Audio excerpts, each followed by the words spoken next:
Knowing how to save, borrow, and invest can set young adults up for success after graduation. Yet, a 2025 survey reveals 87% of adults feel high school didn't leave them fully prepared for how to handle money in the real world. At an Arizona high school, financial literacy goes beyond the textbook. Reporter Susan Campbell shows us how students are getting real-life experience in handling their cash.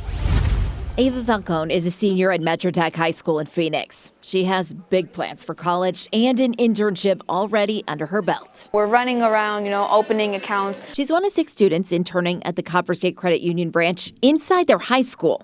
If someone has questions about wanting to save up for their senior prom dress, they come up to us and, we give them those financial options and we can open an account for them. Brittany Nuno is an intern here too, helping classmates open teen accounts. Money is a tough topic, but with finance class and learning how to manage money through class and the internship, I feel like it's become easier. You're doing real banking here. We are doing real banking. Christina Lamar is the vice president of member services at Copper State Credit Union. Why is something like this important for high school students? We're very passionate about financial education in our school system, so starting them out here really gives them the foundation. A lot of our students have bought cars and just did it responsibly. They're educated and they're comfortable with the process. Financial literacy is a challenge, hovering at just about 50% for U.S. adults, according to the World Economic Forum.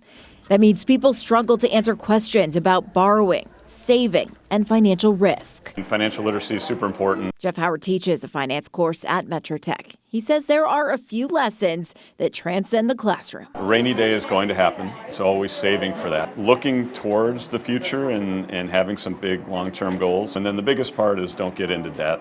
Credit is a huge problem. Eva says she is confident in her money plan because of the lessons she's learning here. Everyone loves to say, I want to be rich, I want to own a yacht, cool things like that. But I think before all those things, it's about just building that base. So once I build that financial well-being and base, I can just, keep on living that dream.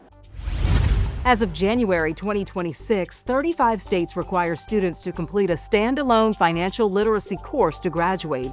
Utah was the first to do so in 2008.